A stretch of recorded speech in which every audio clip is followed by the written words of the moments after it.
Karena saya sudah punya cita-cita, angan-angan saya itu saya pengen ke advertising. Dan akhirnya setelah tahu liku-likunya advertising itu mencari pekerjaan begitu mudah ya. Bagaimana kalau kita nggak tahu anatomi bisa membuat sketsanya? Karena klien Indonesia umumnya mereka kan tidak bisa memahami sketsa. Sketsa juga bisa dihargai sebagai lukisan. Ya kita memang berkesenian terus. Tersalah anggapan orang.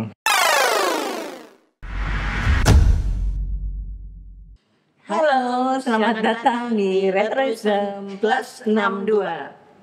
Kenangan masa lalu menambah semangat dan energi masa kini untuk menyambut masa depan. Yes. Yeay. Yes.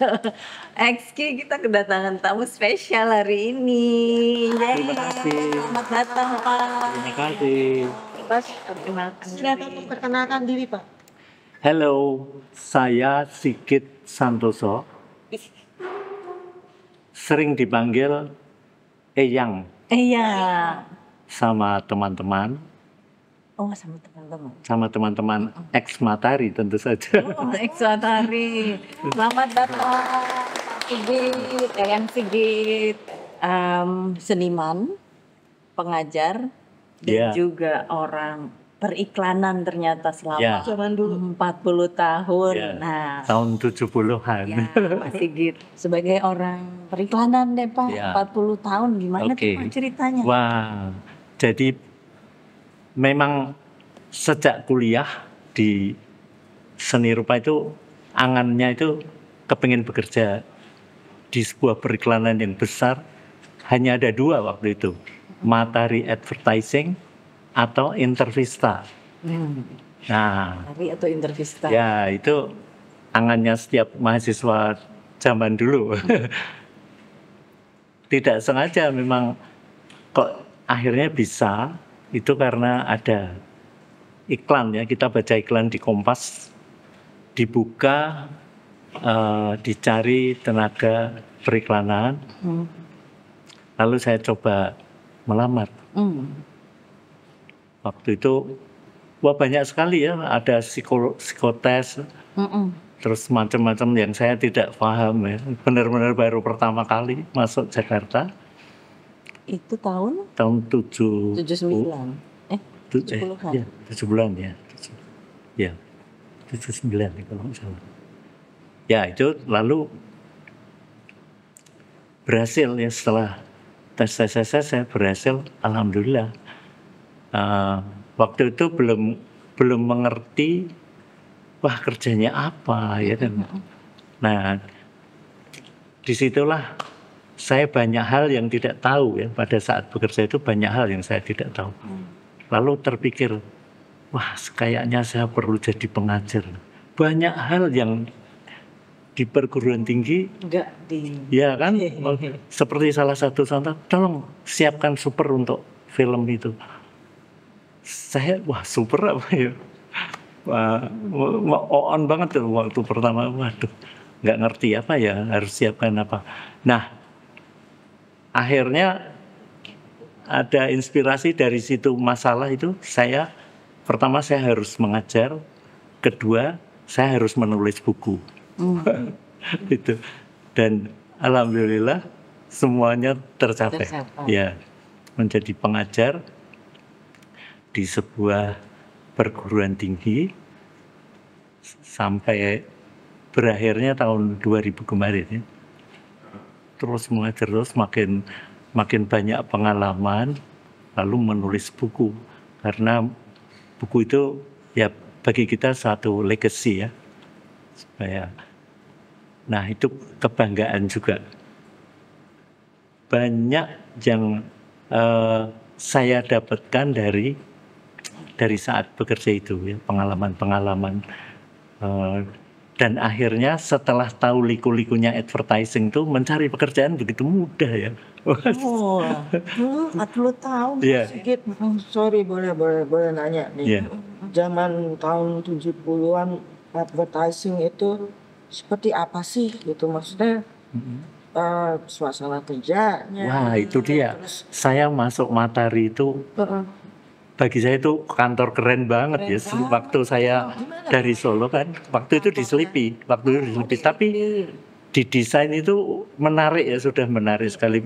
Logonya Matahari sendiri, ya begitu Sebagai bagus. ilustrator, desainer. Waktu itu masih face up artis saya, yang nempel-nempel ya, nempel-nempel. Karena lowongannya waktu itu adanya itu. Tapi nggak berapa lama karena atasan saya itu seniman ya, yang keren banget. Namanya juga banyak dikenal, Iya. Cahyono Abdi ya.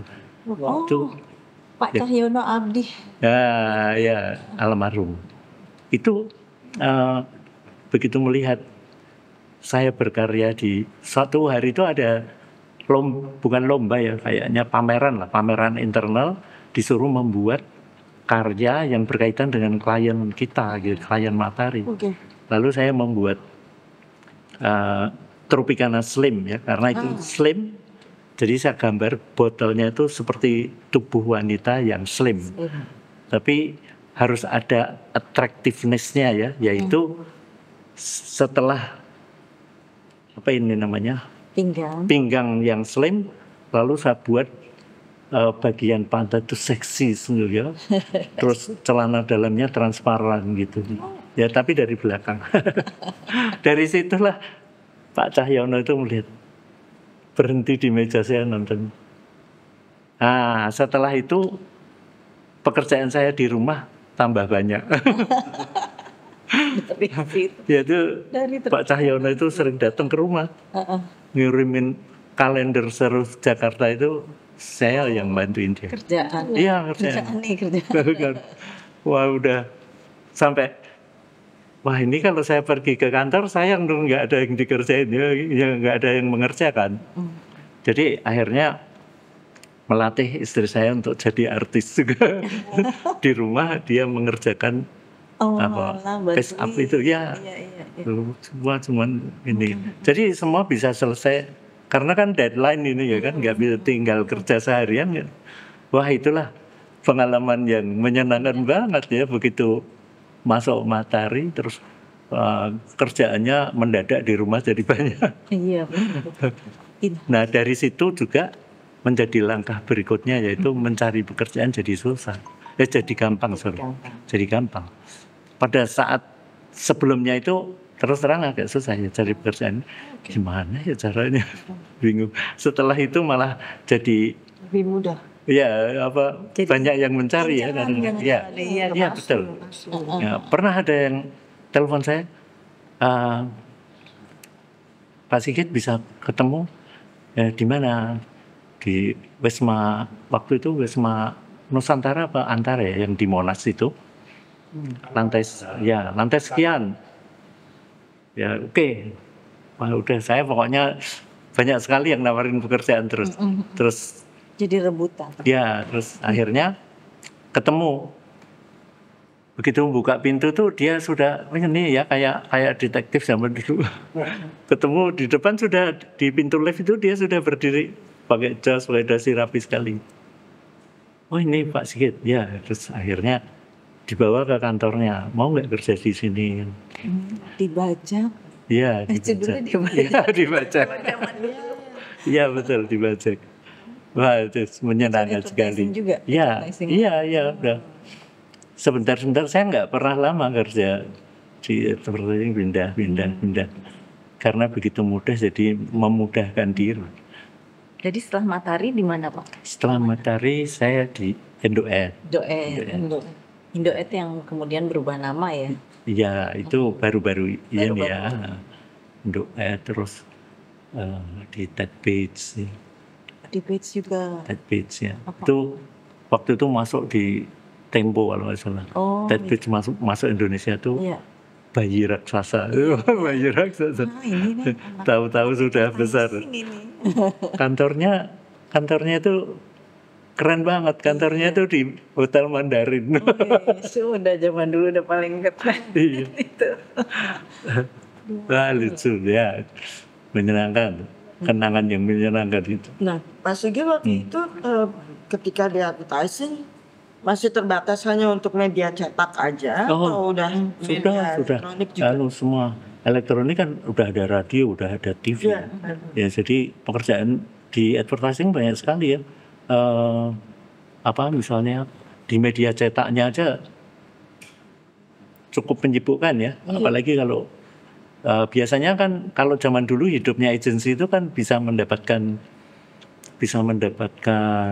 medianya lengkap ya, Bisa Iya. mendapatkan spot cetak ya. ya, terus apa elektronik, outdoor. Udah langsung. Nah itu, wah itu baru bisa langsung begitu sabet langsung kaya, langsung kaya.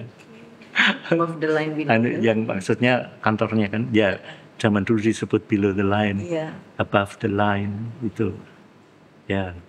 Nah semacam itu kan, wah ini saya catat itu, wah pengalaman itu, akhirnya wah ini kayaknya perlu dibukukan. Saya setiap kali melihat buku-buku import mahal sekali dan nggak mungkin terbeli sama mahasiswa. Murid, Ya, bukunya mahal-mahal semua. Iya. Akhirnya nah ini juga pengalaman saya menarik sekali itu. Saya membuat buku itu mungkin nggak tahu kalau ada yang lain ya, tapi rata-rata orang membuat buku itu harus disetorkan dulu ke penerbit. Pada editing itu sekitar 3 bulan atau apa baru di ACC itu. Saya membuat buku itu saat itu juga di ACC. Wah keren kan? Bukunya ini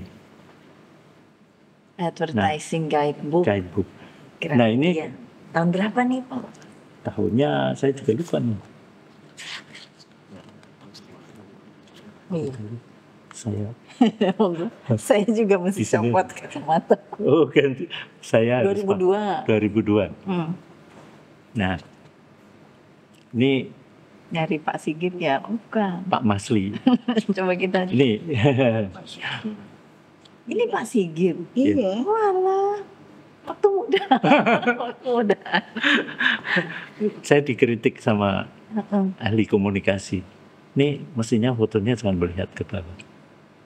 Kenapa? Jadi, ya tidak. Harusnya lihat. Harus ke depan. Kayak apa? Kayak penyiar TV ya. Kayak kayak bukan Pak Sigit. Kayak mudahan sekarang Pak. Oh gitu ya. Ini dijual di Ya, Di umum. Indonesia, seluruh Indonesia. Ya Jadi itu, cocok untuk mahasiswa. dan satu hal yang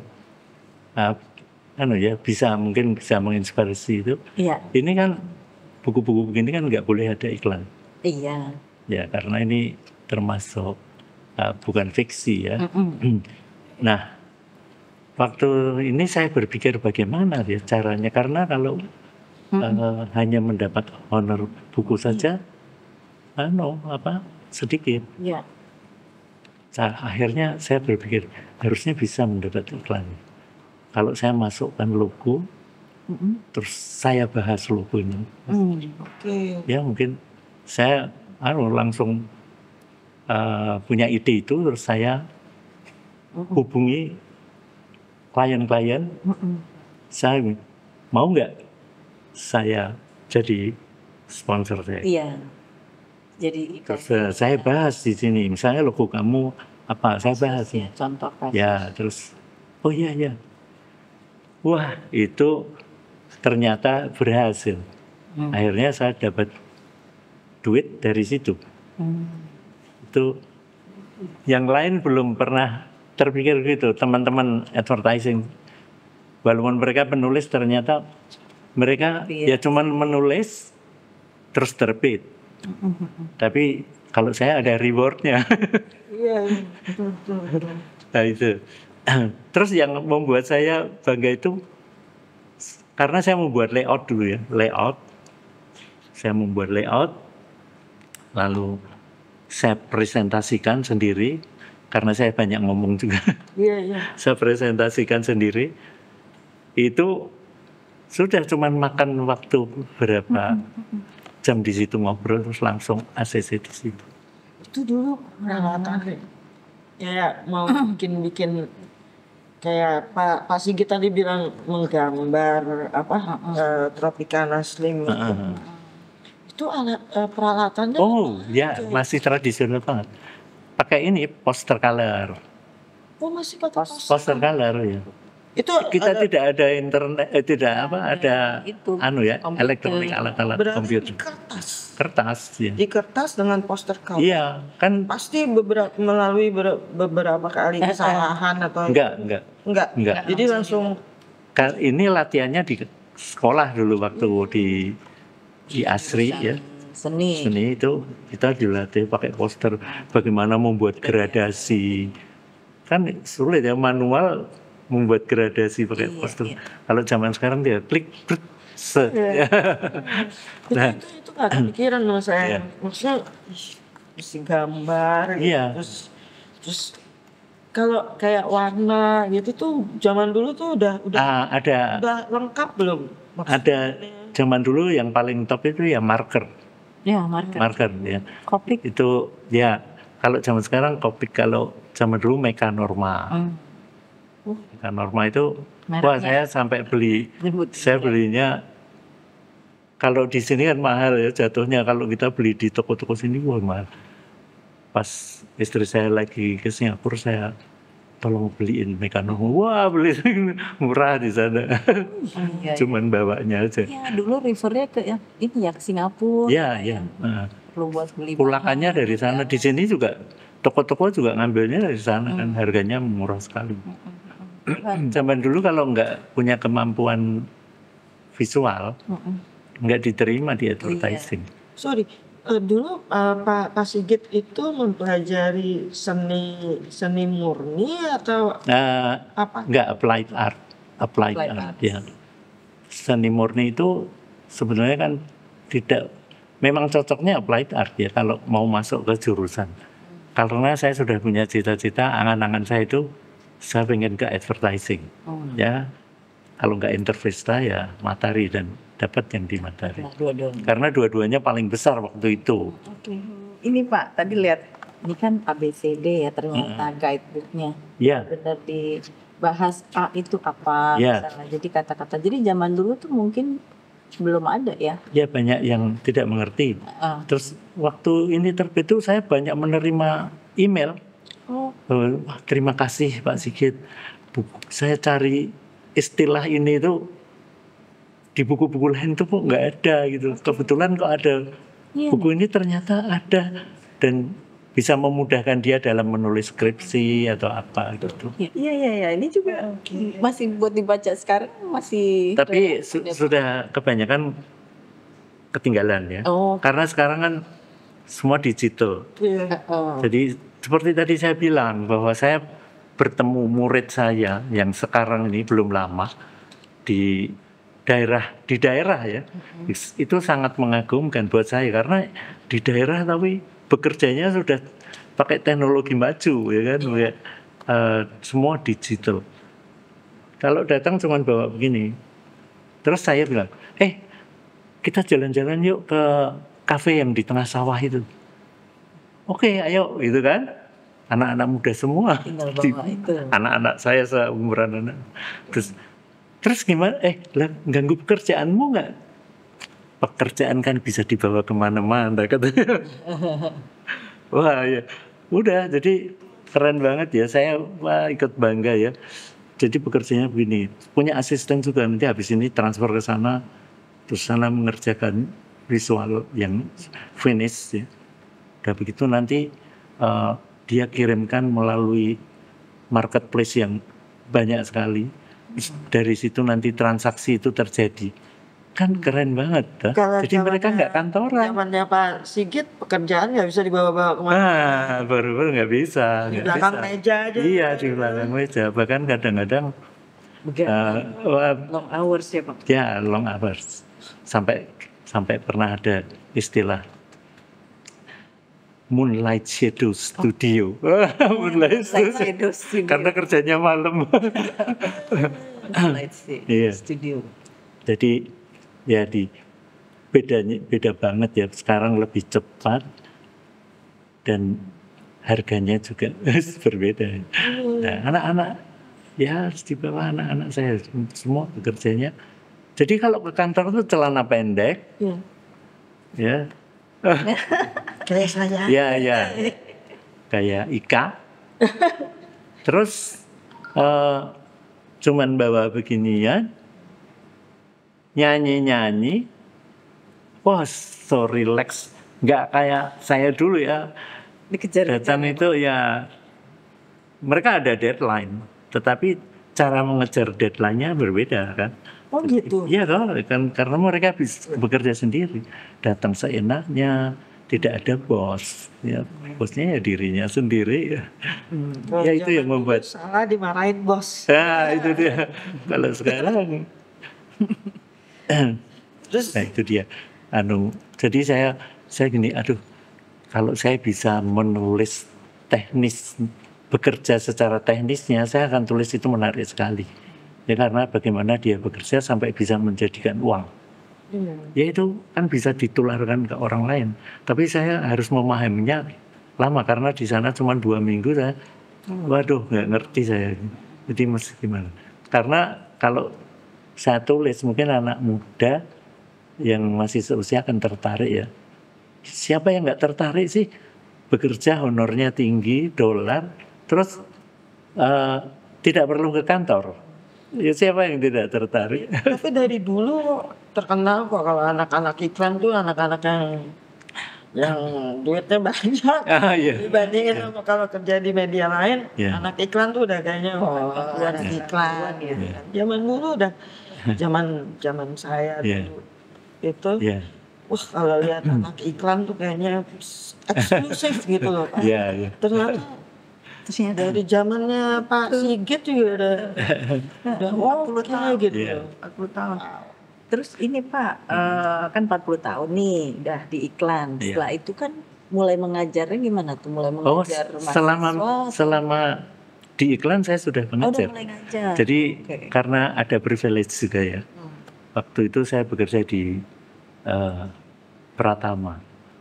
Itu bosnya baik banget. Sampai sekarang kalau saya pameran juga hadir. Oke. Ya itu, jadi saya minta izin. Saya tuh senang mengajar. Boleh nggak kalau saya mengajar pada jam kantor?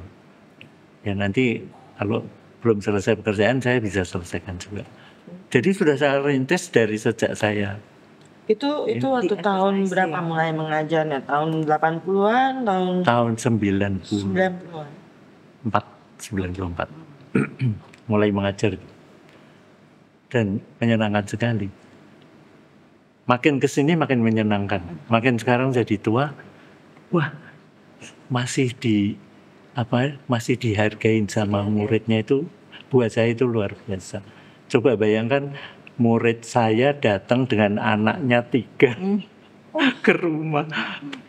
Terus udah itu, Pak Sigit yuk kita ketemuan di resto di Pik. Gak taunya itu restonya miliknya dia. Ya terus ketemu sama yang seangkatan mereka. Saya bangga sekali. Di situ jadi guru itu kebanggaannya itu ya masih dianggap sebagai guru oleh murid-muridnya. Udah begitu ada hal lain yang ya seperti yang di Purworejo itu kan sebetulnya murid saya yang tidak resmi karena bukan sekolahan ya. Ini saya mendirikan sekolah gratis di rumah. Itu salah satu pesertanya ini murid saya. Dan dia kalau ketemu teman-temannya selalu ditanya, kamu dulu kuliah di mana? Oh aku nggak kuliah tapi aku belajar sama Pak Sigit. Oh Pak Sigit itu dosen aku. Yang lucu lagi ada salah satu murid saya yang tinggal di daerah BSD itu kursus ya, dia kursus pindah ke Kanada, sekolah di sana. Pas di sana itu hari pertama kuliah tuh dia WA saya, Pak Sigit, ini murid Pak Sigit. Waduh, berarti murid saya sudah menyebar sampai dunia mana-mana. Pak Sigit ngajar gambar itu mengajar gambar sketsa, mengajar gambar Ilustrasi. Biasanya untuk mesti saya ajarin anatomi dulu karena memang alurnya harus begitu. Dan orang bisa membuat layout misalnya kan tahu proporsinya, ya kan. Nah itu dari situlah terus mereka bisa mendalami lebih dalam lagi. Jadi penting banget ya untuk belajar anatomi. Terus selain itu Mesti belajar sama Mesti belajar nih. Biar tahu. ya membuat ya. Dan bagaimana kalau kita nggak tahu anatomi bisa membuat sketsanya, ya kan? Mbak Lisna. Dulu kita kenal bisa akrab itu gara-gara sketsa. Pokoknya semua, dan sketsa itu benar menjadi jalan menyenangkan sekali. Jadi bisa banyak sekali sahabat. Iya. Ya itu kan seperti nyambung. ya itu seperti apa sih kalau orang bilang itu semacam dapat berkah ya kalau kita menyenangkan orang. Kita gambar tanpa memungut biaya. Dia senang, kita pun kan juga senang ya dihargain karya kita. Itu hal yang menyenangkan sekali. Banyak kadang-kadang saya sketsa di Hotel Indonesia itu, di depan Hotel Indonesia dengan 50 mahasiswa. Lalu saya ditegur sama keamanan kan, Pak, ini kok banyak sekali ada acara kan? Ini kita gambar. Oh, harusnya ada izinnya Pak. Oh gitu ya. Ya ini itu kita cuma gambar-gambar aja Pak. Terus saya cari kesempatan untuk bisa sketsa Bapak yang menegur. Satpam itu. Ya. Lalu saya gambar, senang sekali. Teman-temannya pada minta, saya juga dong, saya juga. Terus akhirnya saya tidak perlu ya, kita kan bukan orang jahat ya, tapi memang prosedurnya gitu. Terus kita malah dapat makan siang. Gak jadi minta surat. Eliminasi. Nah itu dari gambar itu bisa jadi punya pengalaman yang lucu ya, berkenalan dengan orang. Benar, ya. Steve ya. Ya, aku mau nanya Pak mengenai menggambar ya.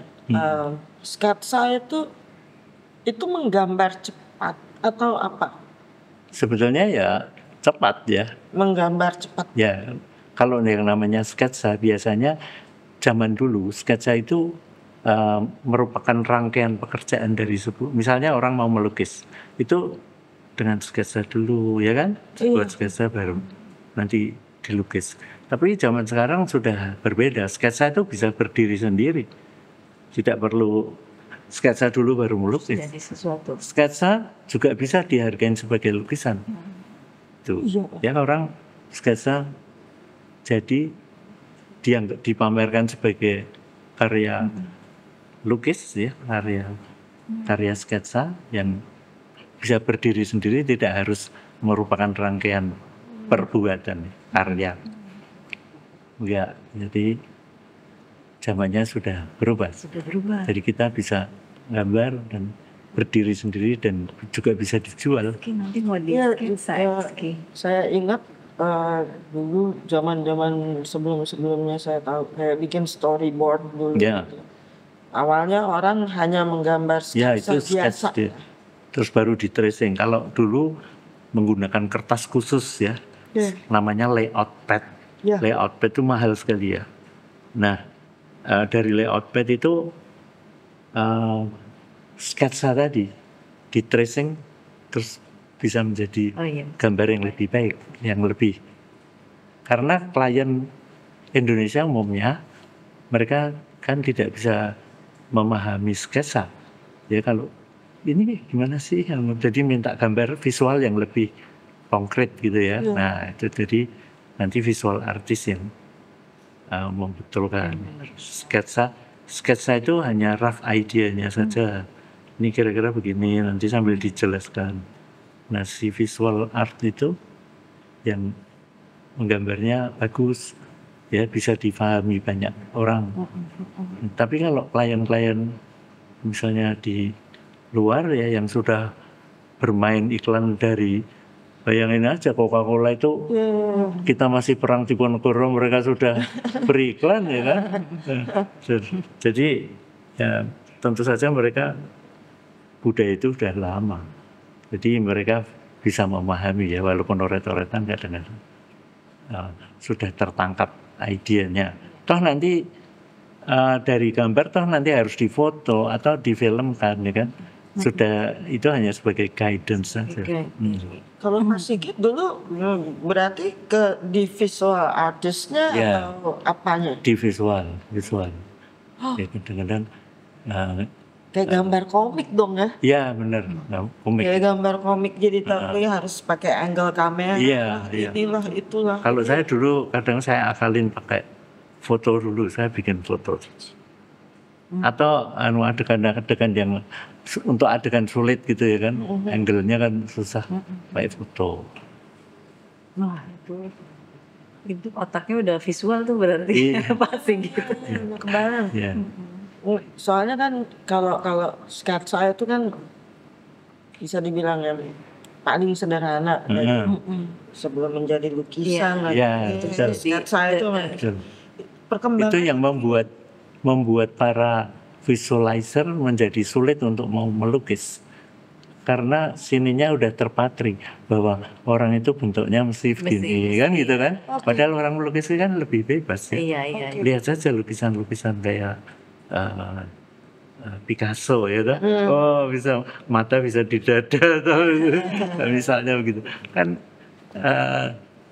itu perlu membongkar lagi ya imajinasi sistem yang kita sudah terpatri bahwa orang itu gini, matanya kiri kanan, bahkan kadang sama. Padahal sebetulnya nggak ada yang simetris. Iya. Ya, saya sudah perhatiin lebih dari 1.000 orang yang saya gambar. Jadi kanan kiri itu beda. Sampai lubang hidungnya saja. Ya, kan? Bapak udah membuat 1.000 lebih lah. Ya kalau sekarang udah 1.000 lebih. Dulu saya pernah pameran dan 1.000 wajah itu benar-benar saya mengumpulkan gambar yang jumlahnya 1.000. Karena saya anggap waktu itu belum ada kan yang membuat sketsa 1.000 wajah. Unik banget. Ya, sketsa 1.000 wajah. Ya, terus itu yang saya pakai untuk jadi yang dipakai untuk sebagai daya tarik lah ya, sesuatu yang beda. Kalau orang iklan kan nge-grab attention. Ya, Si Bapak. attract attention, ya kan, satu itu. Jadi apa ya sekarang? Ya kira-kira begitu, cari yang beda. Nah, setelah itu, ya kan gambar terus kan, berarti jumlahnya ya makin banyak. Kalau sekarang udah nggak terhitung. Itu waktu pameran itu dalam bentuk kertas. Kertas dan di frame, ya. Besar. Tapi akhirnya enggak A3 ya Pak, kalau nggak salah. Kadang ada A3, kadang ada A4. Mungkin sambil ini ya. Boleh nanti di share juga. Ya, nanti aja ya. Jadi ukurannya sangat bebas karena itu menurut kehendak saya saja. Setelah itu bisa tercapai, saya baru memikir pameran apa lagi.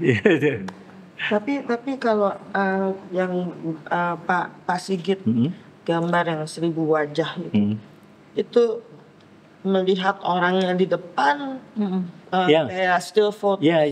Hanya perlu waktunya kan, pamerannya kan tidak saat itu juga gitu kan. Jadi saya kumpulin ya, seperti misalnya ketemu orang, wah menarik nih, saya gambar ya. Rata-rata mau tuh. Apa sih yang membuat Pak Sigit memilih orang itu untuk di Biasanya satu menarik, atraktif gitu, menarik. Kedua agak karakteristik ya kan. Ya, terus yang tidak kalah penting itu kadang-kadang yang menarik saya cantik, dan kebanyakan yang saya gambar itu waktu itu datang wah cantik-cantik semua. Jadi waktu pameran itu Pak, ya. mahasiswinya ya. Iya. Iya. Murid-murid. Iya. Jadi pameran saya waktu itu yang hadir mahasiswi semua. Ya, menyenangkan buat saya. Memang tujuan saya it's not about money ya.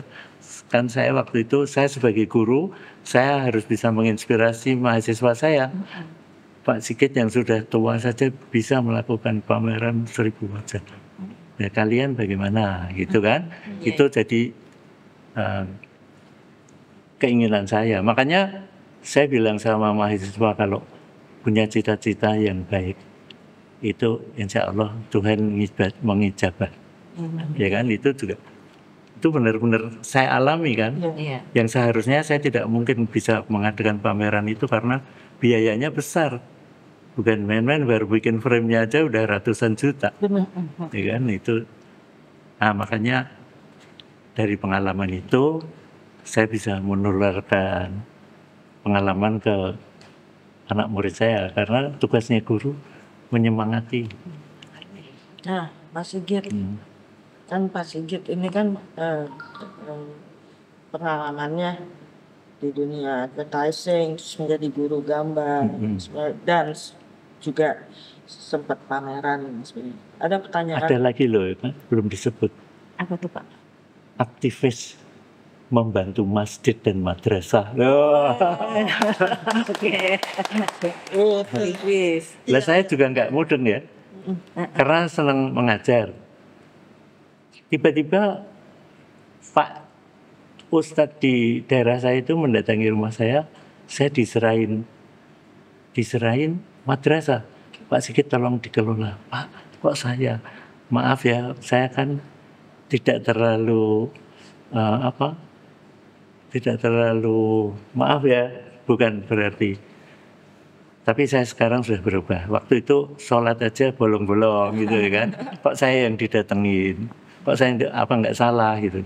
Tapi Pak Ustadznya bilang, enggak salah. Pokoknya saya rasa kamu yang paling tepat. Enggak, saya udah keliling kampung sini katanya begitu. Ya udah diserahin. Ya udah saya siap mengelola madrasah itu. Akhirnya saya siap. Kebetulan ada teman juga waktu itu lagi teman saya itu jualan mobil Mercy yang terbagus di Indonesia. Ada seorang orang terkenal juga di Indonesia yang mau membeli itu. Lalu teman saya mengusulkan, Pak mau bantu madrasah. Teman saya enggak. Akhirnya saya dapat duit, wah ini bisa bangun madrasah. Ya. Terus dapat jalan itu ya. Madrasah yang tadinya ini saya lantai pakai tegel ya kan. Terus saya perbaiki lah, tapi ya belum sempurna ya sampai sekarang. Wah masih perlu donatur lagi ini. Moga-moga yang dengar ini nanti. Mudah-mudahan dapat donatur lagi ya Pak ya. Ya, ini madrasah perlu dibangun. Masih perlu di touch up lagi. Udah begitu ada lagi didatangi lagi. Saya dijadikan ketua pembangunan masjid loh.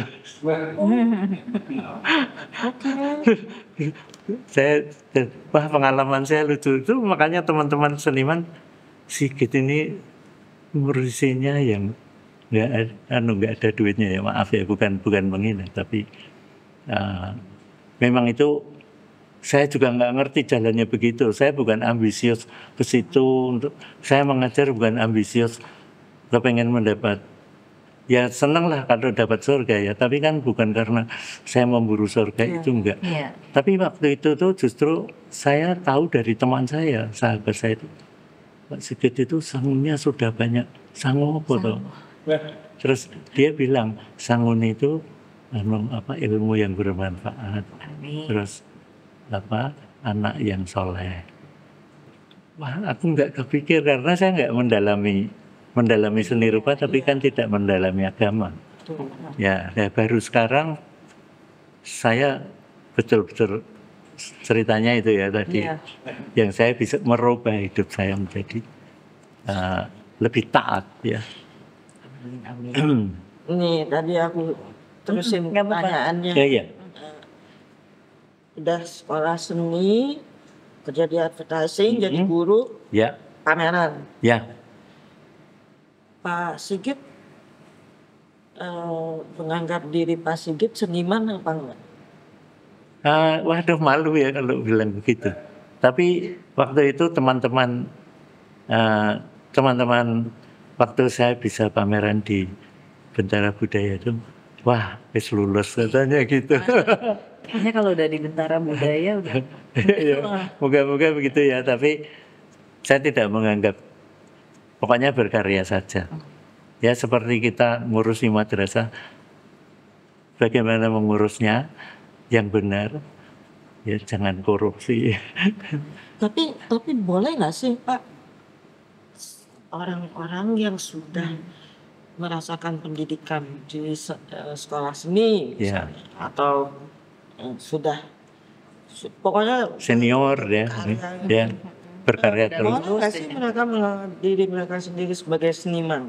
Boleh aja Atau ya. orang lain yang bukan lu yang boleh ngomong diri lu seniman, tapi orang lain. Ya harusnya bagusnya Gitu begitu nggak ya. Kalau ngomong sendirinya kan lucu ya. Ya. Oh aku seniman, wah kayaknya gimana sih? Malah jadi ya, nggak enak ya. Iya. Biar saja orang lain mengatakan apa. Ya. Betul. Tapi kita kan hanya memerlukan tindakan saja. Ya kita memang berkesenian terus. Tersalah anggapan orang, mau disebut preman saya juga nggak apa-apa kok. Tapi mendapatkan predikat seniman itu apa harus ada, misalnya seorang seniman tuh udah harus bisa pameran misalnya. Ya. Apakah seorang guru misalnya seorang Nggak guru masalah, yang ya. menggambar, Iya, guru yang menggambar, ya. gambar itu bisa disebut Oh, iya. seniman juga. Kalau menurut saya ya bisa saja, siapa saja ya bisa saja. Dan bagi saya tuh pameran itu sebuah pesta ya, pesta terhadap eksistensi kita, kebanggaan ya kan. Kita bisa pameran karena satu memerlukan biaya besar ya, kalau kita bisa, dan itu sangat membanggakan. Nah kalau saya sih predikat itu nothing buat saya Iya, ya. betul. Ya, jadi yang perlu tindakan itu tadi, tindakan ya. Kalau predikat itu nomor berapa nggak tahu ya, mau disebut apa. Saya kok nggak merasa aku harus disebut seniman gitu, kok enggak ya. Tapi kadang-kadang dari tindakan saya begini, berpakaian begini saja, kadang-kadang nanti ketemu Grab, Bapak seniman ya. orangnya udah langsung baca ya, Iya. udah langsung lihat aura Bapak. Terus saya bilang, wah gimana ya kalau disebut gitu, bingung juga. Langsung digambar. Senang sih, senang ya. Dan mereka tahu ya, untung nggak disebut Bapak copet ya.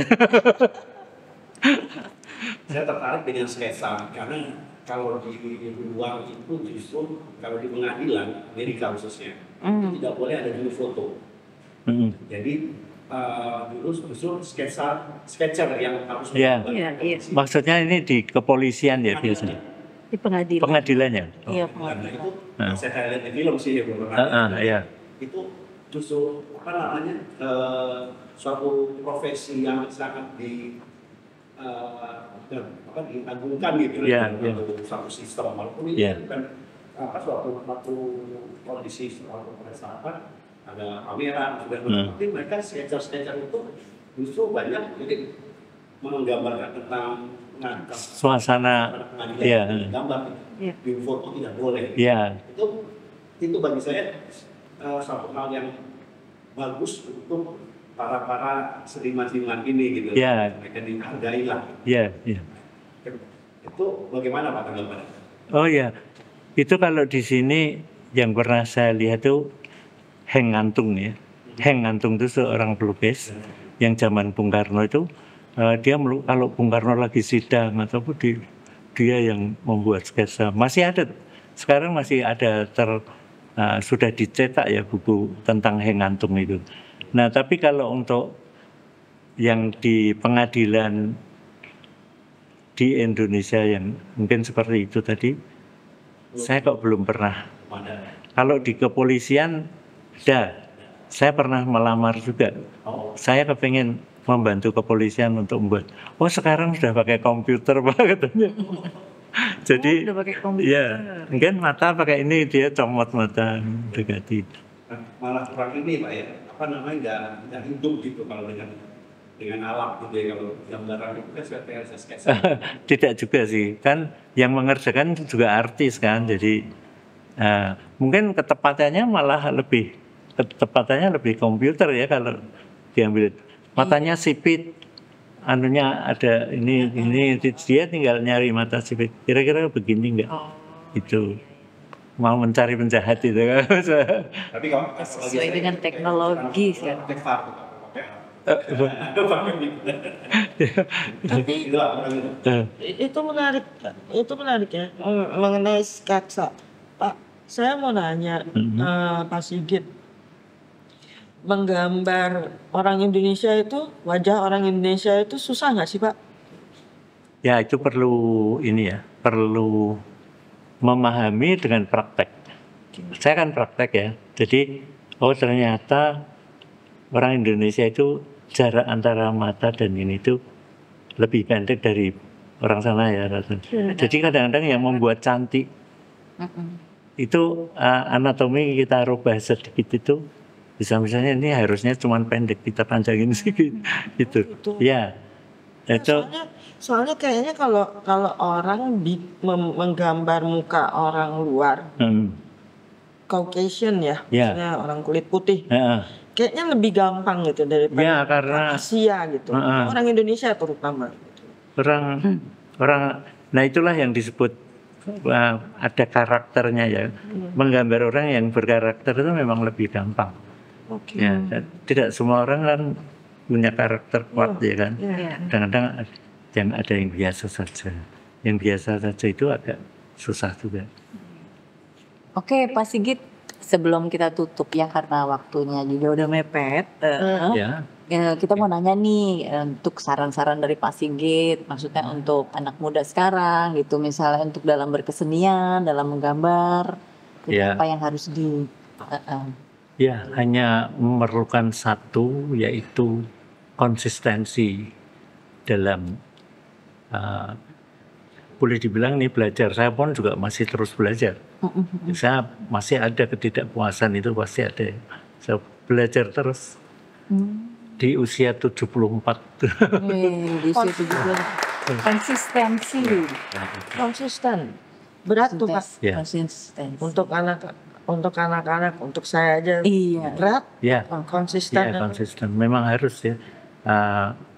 Rasakan sendiri kalau tanpa ada latihan yang konsisten akan berubah. Ini sangat signifikan ya dalam perubahan itu. Jadi konsistennya dalam berkegiatan sehari-hari tetap terus melukis gitu. Betul, kalau pelukis ya terus melukis kan. Kalau namanya pemain gitar aja kalau tidak konsisten, ada nggak latihan, pasti akan mengalami satu. Ya kita juga gitu. Sketser harus terus menggambar. Di rumah lihat apa aja. Lihat apa aja. Terus semangat ya. Semangat terus. Kira-kira kalau latihan tuh minimal berapa menit Pak? Kalau bukan menit, jam. Bukan jam, hari. Jam-jaman. Berjam-jaman main. Ya itu nggak main-main sebetulnya waktu yang kita buang tuh. Kertas yang kita buang tuh ton-tonan ya. Ton-tonan. Kalau kita hitung dari sejak kita mulai menggambar, wah, sobek buangnya kan kita terus begitu. Dan kita tidak pernah berhenti puas. Ketika kita sudah puas di titik itu, berarti kita sudah tidak maju. Wah ini bagus ya, bagus terus berarti nggak maju-maju. Ya kan? Jangan cepat puas. Betul Pak. Sayang sekali waktunya sudah habis ya. Exki, Pak Sigit. Pinginnya sih ngobrolnya banyak banget gitu. Ngobrol terus. Ntar dilukis juga semuanya tim. Makasih. Terima kasih banyak Pak. Sama-sama ya. Sama-sama. Ya. Senang banget. Oke. Semoga bermanfaat. Amin, amin. Bermanfaat. Bermanfaat Pak. Ya. Saya jadi pingin berguru sama Pak Sigit. Wah, Baiklah Retrois, kalau begitu sampai jumpa di episode berikutnya. Jangan lupa share, comment, like, and subscribe. Thank you. Dah. Terima kasih Pak Sigit.